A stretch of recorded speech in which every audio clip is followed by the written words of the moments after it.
All right, hello wine drinking people. We are back and it's time for what I drank yesterday. I think we got a couple new segments coming up on the show. Is that next week? We got some stuff coming up, folks. Trust me, some really fun stuff. Just like the Ask Ward and the Accessorize with Cheech, but we ran out of material for those. But hey, it's always great to see personalities like Jim Brunel from the Willamette Valley Vineyards in the store. This is one of the pioneers of the Willamette Valley, and Jim started his winery in 1983, and much has changed since then. You know, he's been acquiring key vineyards for the last 20 some odd years, and today almost all of the fruit that he uses to make these wines is estate grown, so very different. He used to purchase a lot of fruit in the past, and it's always better when you can control your vineyard sources and you can control what happens in the vineyards all year long. So these wines have gotten better and better as the years go on, and you know, I still can't understand why you know, well, all the wines he makes are worthy of being on my shelf, but the Chardonnay just did not interest me very much at all, and I don't understand why they can't make good Chardonnay in Oregon. You know, this is a place where they grow the other Burgundian varietal and do very well with Pinot Noir, but for some reason, you do not see much great Chardonnay, or even very good Chardonnay, coming out of Oregon. Can somebody answer me that question, please? All right, well, the first up, we had a Pinot Gris, which does do very good in Oregon, and Willamette Valley Vineyards is the second largest producer, King Estate being the first, eclipsing them in size by many hundreds of thousands of cases. But this wine is 90% Pinot Gris, blended in with a bit of Pinot Blanc and a little Muscat, co-fermented together, and all with a touch of barrel fermentation. Also, they must add a portion of the juice in barrels to ferment it. And this fills out the mid-palate nicely. Aromas of fresh pear and apple here on the nose. Very fresh and clean. Some white floral aromas also. A nice amount of fruit here in the mid-palate with, again, lovely freshness and that nice floral nuance coming through in the finish. The last three vintages have been good from Oregon, but a little bit short. You know, 2009 produced average yields. 2008 was a low crop, 20% below for most people. And then 2010 even lower, like 35%. So you may see the prices on some of these Oregon wines start to rise because of that. All right, well, the Chardonnay, you guys know how I feel about that. Next up, the Pinot Noir Estate.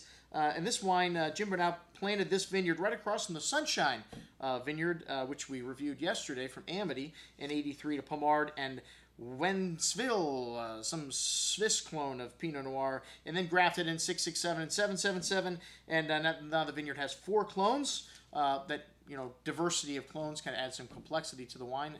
And this wine had a lovely, pretty black raspberry and wild strawberry-like fruit.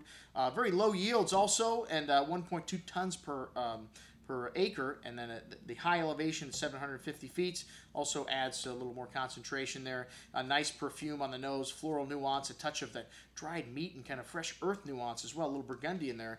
And then lovely intensity on the palate with succulent fruit and a lovely savory quality to the finish. And, you know, Jim cleared this land himself. The lady that owned it had prunes there. And he remembered, you know, she was telling him, you know, those prunes all the way up in the middle part of that vineyard, all the way up near the top, those are, we call them whiskey prunes because they're smaller and they're real intense. And that was the scientific evidence that Jim needed to buy this vineyard, the whiskey prunes. All right, next up was the 2008 Willamette Valley Vineyards Pinot Noir Willamette Valley, and this is a rather large production wine. This is the one that they used to buy quite a bit of fruit for, but today they got 3 substantial vineyard holdings, while the Tualatin winery actually merged with Willamette Valley Vineyards. So they had that vineyard, which was planted in 81, 83 acres of vines on its own rootstock, which you don't see very often in this part of the world.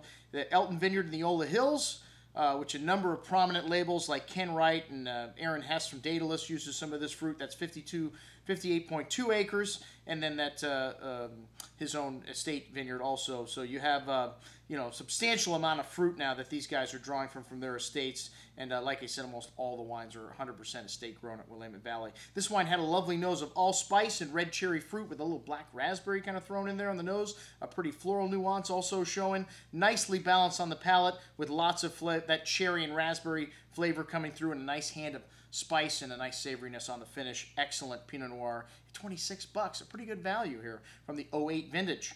All right, next up, the 09 whole cluster ferment. And this is a unique thing. You don't see I don't know anybody else that does this, where they actually use whole cluster carbonic maceration technique with Pinot Noir. This is something you see in Beaujolais, and even a lot of serious Beaujolais producers do not use carbonic maceration. It's a way to make the fruit stand out in the wine when it's young and make it very drinkable. And you really notice it almost smells like grape soda, strawberry and cranberry-like soda, rather. Very fresh, very fruity on the nose, fresh flowers, a refreshing style with a lot of zip on the finish, a wine that you probably want to drink up in the first couple years, but leaves the tongue salivating for food, a really nice, refreshing style of red. All right, next up, our good friend David Cole.